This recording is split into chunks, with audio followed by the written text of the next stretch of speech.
Hallo und herzlich willkommen zu einem neuen Video von Schuster Automobile. Für alle, die unseren Kanal regelmäßig verfolgen, ihr werdet schon diesen Platz kennen. Von hier aus fahren wir immer unsere Beschleunigungstests und diesmal habe ich den CX-80 Plug-in Hybrid für euch dabei, den wir heute von 0 auf 100 testen werden. Natürlich nicht nur einmal, sondern mit allen Modis, die uns angeboten werden. Und ich bin schon gespannt, was da rauskommt. Und wenn euch das auch interessiert, dann bleibt auf jeden Fall dran. Gleich nach dem Intro legen wir los.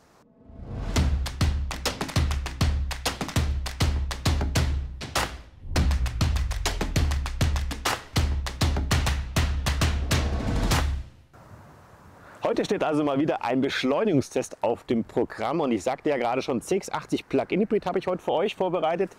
Dieses Modell wurde kürzlich vorgestellt, aber für alle, die es vielleicht noch nicht gesehen haben, hier ein paar kleine technische Details. Plug-in Hybrid heißt, wir haben hier in diesem Auto zwei Motoren, zwei Herzen. Einmal einen 2,5 Liter Benziner mit 191 PS. Zusätzlich noch einen Elektromotor mit 175 PS. Diese Motoren können einzeln angesteuert und auch betrieben werden, aber man kann sie auch koppeln, um die bestmögliche Leistung hier herauszukitzeln. Das werden wir heute auf jeden Fall versuchen, denn dann haben wir dann insgesamt 327 PS maximal zur Verfügung und 500 Newtonmeter. Das ist natürlich schon mal eine ganz ordentliche Hausnummer. Ausstattungslinie habe ich heute für euch den Humura Plus. Das ist sozusagen die Top-Serie vom Humura. Was ihr hier noch sehen können, wir haben nicht die Originalfelgen drauf, auch wenn sie schwarz sind, sondern das sind natürlich Winterräder. Wir haben mittlerweile Mitte November, es ist eisig kalt, Marcel zittert auch schon ein bisschen und das ist das perfekte Stichwort, um ins Auto reinzugehen und den Rest euch zu erklären.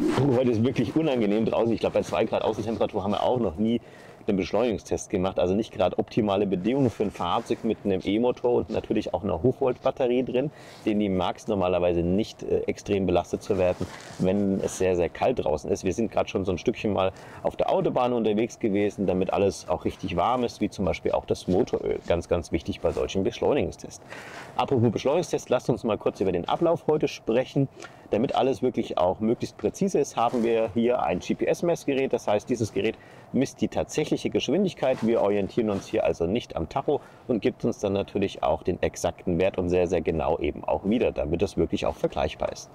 Wir hatten euch ja auch schon einmal ein Video hochgeladen vom CX-60, den wir auch mit diesem gleichen System, mit dem als Plugin getestet hatten, in verschiedenen Modi. Verlinke ich euch mal da oben. Und mit dem werden wir es heute natürlich auch vergleichen.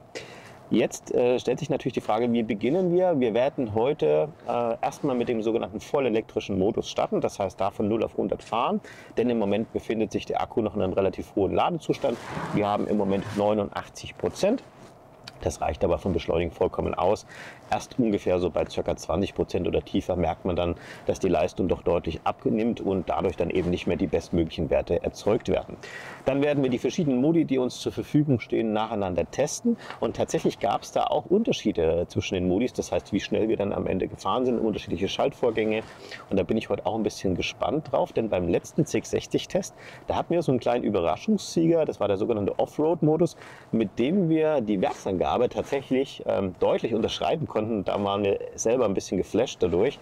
Und ich bin mal gespannt, ob Mazda diese, ich nenne es jetzt mal Lücke, noch im System drinnen gelassen hat oder ob es mittlerweile wegprogrammiert wurde. Wir fahren jetzt mal direkt zu unserem Startpunkt, fangen wie gesagt mit dem EV-Modus an und schauen mal, was da für Werte rauskommen. Bevor ich loslege, müssen wir natürlich noch ein paar Einstellungen vornehmen. Als wichtigstes muss ich das Fahrzeug in den sogenannten vollelektrischen Modus versetzen. Geht aber ganz, ganz einfach. Hier über diesen MI-Drive-Schalter ein paar Mal darauf rumdrücken und erscheint da vorne auch schon im Tacho EV-Modus, also rein elektrischer Modus.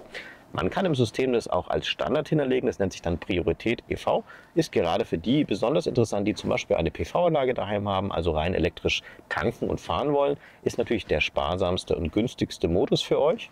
Bei diesem Modus wird also mit höchster Priorität elektrisch gefahren, aber es gibt noch eine Ausnahme und auf die muss ich heute besonders aufpassen, dass wenn ich wirklich komplett voll durchdrücke, also noch den sogenannten Kickdown mache, dann springt der Benziner zur Sicherheit noch an. Das soll im Endeffekt so eine Art Notsituation sein und dann wird wirklich die maximale Leistung abgerufen. Das will ich aber gerade nicht. Ich will ja heute wirklich nur elektrisch fahren. Das heißt, ich muss jetzt höllisch aufpassen beim Gas geben, dass ich nicht zu viel Schwung ins Gaspedal reindrücke und gleichzeitig aber trotzdem schnell genug bin für diesen Test.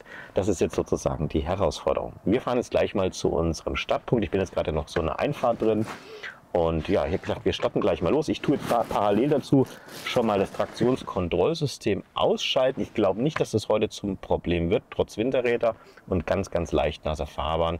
Da haben wir beim letzten Mal auch keinerlei Probleme gehabt. Aber wir wollen natürlich auch verhindern, dass die Traktionskontrolle uns ein bisschen Leistung wegnimmt. Okay, wir legen mal los. So, und fahren mal noch ein kleines Stückchen zu unserem Startplatz. Für alle, die den CX-80 übrigens noch nicht kennen, dieses Fahrzeug hat ein Allradsystem, das adaptiv arbeitet. Grundsätzlich ist es mal ein Fahrzeug, das, wie soll ich sagen, heckantriebsbetont ist. Das heißt also, in den meisten Fällen wird der Heckantrieb aktiv sein. Und wenn das Auto eben Last erkennt, dann wird auch der Vorderradantrieb mit hinzugeschaltet. Maximal eben 50-50. Das heißt, wenn ich jetzt Vollgas gebe, wird automatisch auch der Allrad aktiviert. Wenn ihr eben zum Beispiel in engen Parklücken parkt, dann kann es sein, dass eben nur der Heckantrieb unterwegs ist und dadurch ihr eben einen besseren Wendekreis habt. Jetzt warten wir mal noch einen kleinen Moment ab, bis hier freie Bahn ist und dann legen wir auch gleich los. So, das schaut gut aus, Gerät ist bereit und los geht's.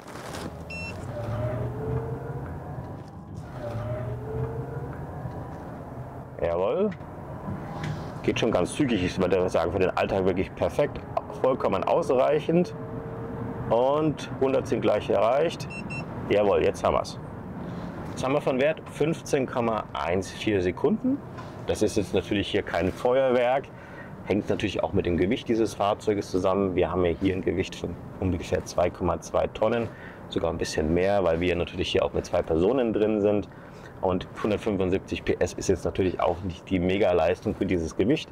Aber ich finde, für den Alltag zum Überholen reicht es locker aus. Wir fahren gleich noch ein zweites Mal, um sicher zu gehen, dass dieser Wert auch wirklich korrekt ist. Ich war mir jetzt beim Gasgeben selber ein bisschen unsicher, ob ich das nicht ein bisschen zu zögerlich gemacht habe. Das probieren wir jetzt einfach nochmal aus. So, gleiches Spiel nochmal. Die ganze Aktion hat jetzt 2% Akku gekostet und ich drücke gleich nochmal drauf.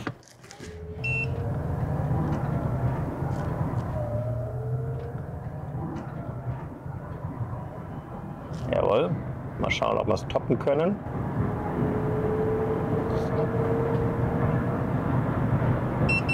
Und was haben wir?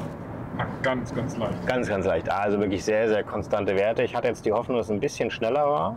Aber ich habe auch gemerkt, ich glaube, es war zwischen zweiten und dritten Gang, da hat er ein bisschen Zeit verloren beim Schalten. Also er lässt sich da mit dem Schalten ein bisschen Zeit, macht das sehr, sehr geschmeidig. Da könnte man, glaube ich, schon ein bisschen die Gänge ein bisschen mit mehr Schmackes reinhauen, damit wir hier ein bisschen bessere Zeit erfahren. Aber natürlich ist auch der Elektromodus vermutlich eher der Modus, der am entspanntesten ablaufen soll. Von daher würde ich sagen, geht es auch vollkommen in Ordnung. Wir haben gerade auch nochmal nach dem Gewicht geschaut. Ich hatte, glaube ich, gerade 2,2 Tonnen gesagt. Es sind tatsächlich 2323 Kilo mit einem Fahrer. Das heißt, Marcel noch dazu. Wir werden also ganz grob geschätzt, also ohne dass ich es jetzt wüsste, ca. 2400 Kilo in dem Auto haben. Das ist natürlich schon eine ordentliche Nummer. Ja, jetzt probieren wir natürlich mal den Normalmodus. Beim Normalmodus ist ein bisschen abweichend zum vollelektrischen Modus, so dass er auch versucht, mit relativ hoher Priorität mit Elektro zu fahren. Allerdings, wenn das Auto dann merkt, dass der Akku immer schwächer wird, gibt es so eine Art, ich sage jetzt mal, Zone wie beim Drehzahlmesser. Wenn man die überschreitet, geht der Benziner einfach an, dann geht er auch wieder aus. Das heißt, hier gibt der Benziner noch ein bisschen Power dazu, wenn es eben notwendig ist. Und er bleibt dann eben nicht kontinuierlich in diesem Elektromodus drin. Außerdem gibt es natürlich beim Elektromodus auch eine maximale Geschwindigkeit, die Mazda angibt. Das sind 140 km/h. Wenn ihr schneller fahren wollt, müsstet ihr sowieso dann mit dem Normalmodus fahren. Wir drehen wieder um und fahren den nächsten Lauf mit dem Normalmodus. Gleiches Spiel normal, Gerät ist bereit, nun allerdings wirklich komplett Kickdown bis zum geht nicht mehr. Feuerfrei.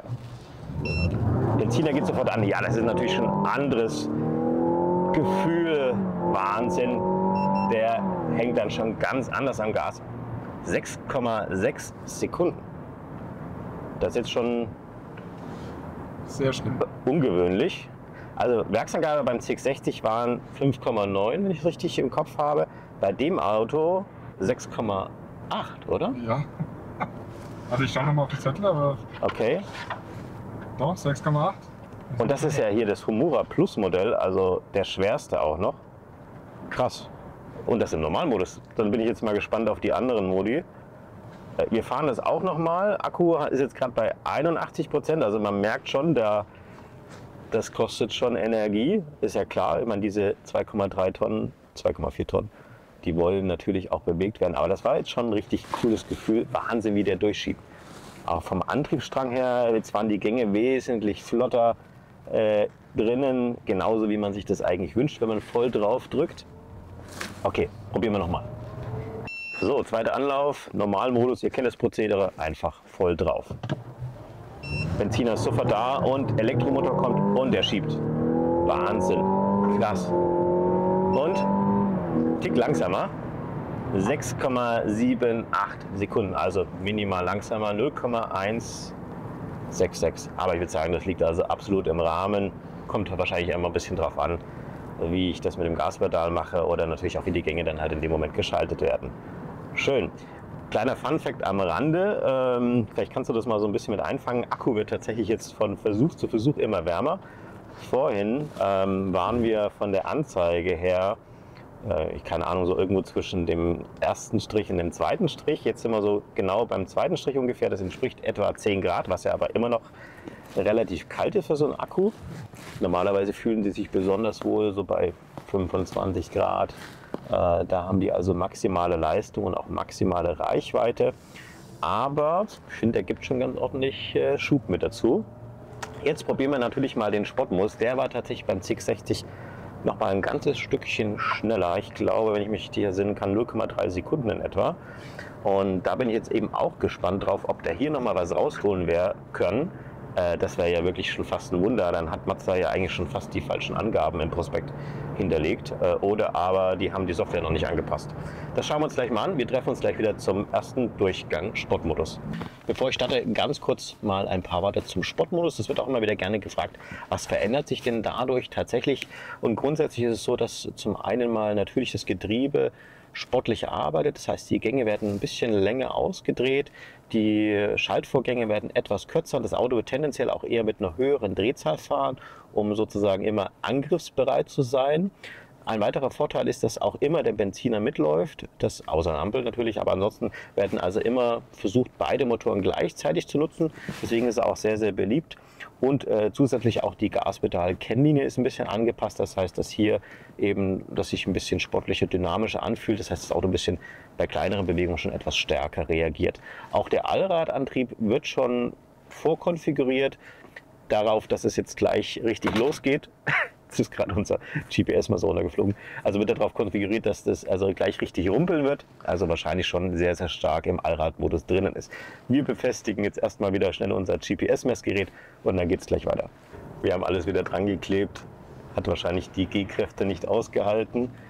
Jetzt also Stillstand, abwarten, bis das Gerät bereit ist. Akku ist bei 79%, also vollkommen ausreichend und feuerfrei. Ja, man merkt, finde ich, dass er noch mal ein bisschen vehementer beschleunigt, aber gefühlt mehr als tatsächlich gemessen. Wir haben jetzt hier 6,73.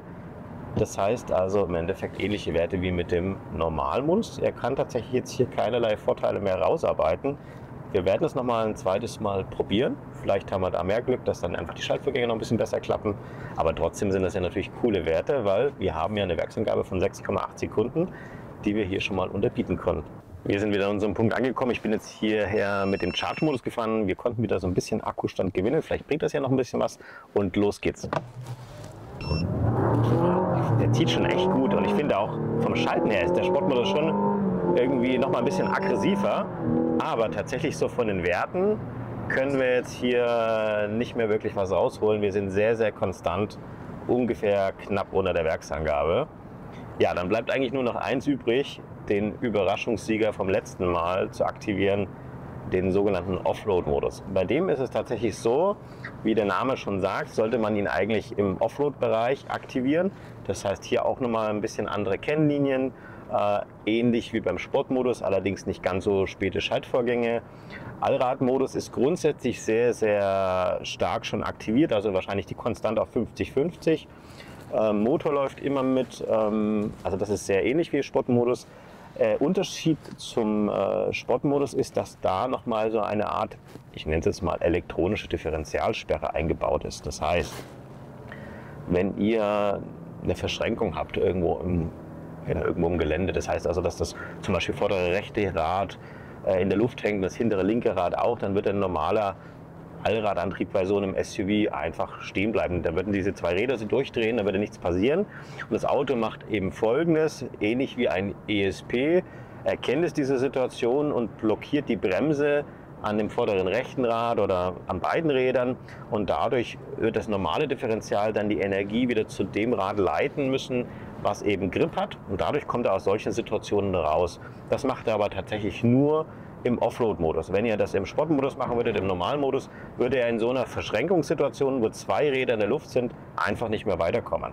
Also durchaus eine clevere Sache, wenn ihr irgendwo zum Beispiel mit dem Hänger unterwegs seid, auf einer nassen Wiese oder beispielsweise wirklich im Schotter, dann könnt ihr da sehr gerne den Offroad-Modus verwenden. Ihr könnt ihn auch auf der Straße verwenden. Das hatten wir uns damals extra von Mazda noch freigeben lassen, aber ihr müsst bedenken, dass dadurch natürlich auch der Verbrauch ein bisschen steigt, weil das Auto natürlich nicht so effizient dann fährt, wie beispielsweise im Normalmodus. So, ich bin jetzt gespannt wie so ein Flitzebogen, sage ich euch. Traktionskontrolle ist aus, Akku 79% und los geht's. Boah, du merkst schon, da arbeitet das Allradsystem nochmal deutlich mehr. Komm, komm, komm, komm. Und 6,75. Ein Tiki schneller, oder? Nee, ich sehe gerade. Also ganz konstante Werte. Schön wäre es natürlich gewesen, wenn er jetzt hier nochmal so einen kleinen Überraschungseffekt erzeugt hätte, dass wir vielleicht sogar 6,5 geschafft hätten. Andererseits, mein Gott, also 6,8 Sekunden sage ich jetzt einfach mal bei so einem Auto in der Gewichtsklasse, Preisklasse noch dazu, das ist schon wirklich richtig, richtig cool. Wir bleiben jetzt mal an einem kleinen Fleckchen stehen, besprechen mal so ein bisschen die Werte, auch im Vergleich zum CX-60, damit wir das ein bisschen besser einsortieren können. Und ich glaube, das ist für euch dann nochmal ganz interessant herauszufinden, wie hier die Unterschiede zwischen diesen beiden Modellen sind. Lasst uns an dieser Stelle also mal die Werte von heute resümieren und auch mit dem CX-60 vergleichen. Der damalige Test mit dem CX-60 war bei ungefähr 27 Grad, also viel, viel wärmer als heute. Heute hatten wir, ich glaube, laut Tacho ungefähr 4, 5 Grad. Heute war mit Winterrädern, aber auch mit 20 Zoll. Da bin ich mir nicht 100% sicher, ob man das bei so einem Beschleunigungstest tatsächlich spüren kann. Marcel meinte vorhin, dass eventuell im Offroad-Modus ein bisschen Schlupf da war. Allerdings war es jetzt wirklich nicht gravierend und wahrscheinlich auch im Alltag kaum messbar. Ich habe mir hier mal die Werte so ein bisschen aufgeschrieben. Vom Gewicht her lagen wir jetzt bei 176 Kilogramm mehr als damals. Das entspricht, ich sag mal, ungefähr so 6-7%. Und im normalen Modus sind wir als allererstes mal gefahren. Da hatten wir am Anfang einen kleinen Ausreißer mit 6,61 Sekunden. Bei der zweiten Messung waren wir dann bei 6,78. Hier lag der CX-60 mit 6,1 Sekunden, ich sag mal ganz grob ungefähr 0,6 Sekunden drunter. Wahrscheinlich einfach aufgrund des Gewichtes. Und dann haben wir den EV-Modus gefahren, da waren wir beim CX-60 bei 12,5, sage ich jetzt einfach mal, hatten jetzt heute hier 15,15 ungefähr, sind also circa 2,6, 2,7 Sekunden langsamer gewesen. Dann haben wir den Sportmodus getestet. Da war ich ja dann eben überrascht, dass tatsächlich hier nicht nochmal irgendwelche Vorteile gegenüber dem Normalmodus zu erreichen waren, was beim CX-60 damals noch der Fall war. Hier hatten wir auch ungefähr 6,7, 6,78, 6,73 Sekunden. Also ich würde sagen, ziemlich konstante Werte. Dann hatten wir natürlich noch den Offroad-Modus getestet gehabt. Auch der lag ungefähr bei 6,75 Sekunden. Das heißt, hier gab es also wirklich kaum Spreizung, das würde ich sagen, liegt im normalen Bereich der Messungenauigkeit. Das bedeutet also, Werksangabe können wir absolut bestätigen mit einem kleinen, ich würde sagen, Vorteil gegenüber der Werksangabe, aber wie gesagt 0,05 Sekunden. Das ist natürlich etwas, was ihr hier im Alltag kaum spüren werdet. Auf jeden Fall heute wieder mal interessanter Test, auch für mich gewesen. Ich hoffe, euch hat es auch gefallen. Wenn ihr Fragen dazu habt, packt es wie immer unten in die Kommentare rein. Wir versuchen natürlich so schnell wie möglich zu antworten. Hat euch dieses Video gefallen, denkt dran, einen Daumen nach oben da zu lassen, Kanal abonnieren nicht vergessen, und wenn ihr die Glocke drückt, dann kriegt ihr immer eine Info, wenn wir ein neues Video hochgeladen haben. Ansonsten Dankeschön fürs Zuschauen. Wir sehen uns wieder beim nächsten Video.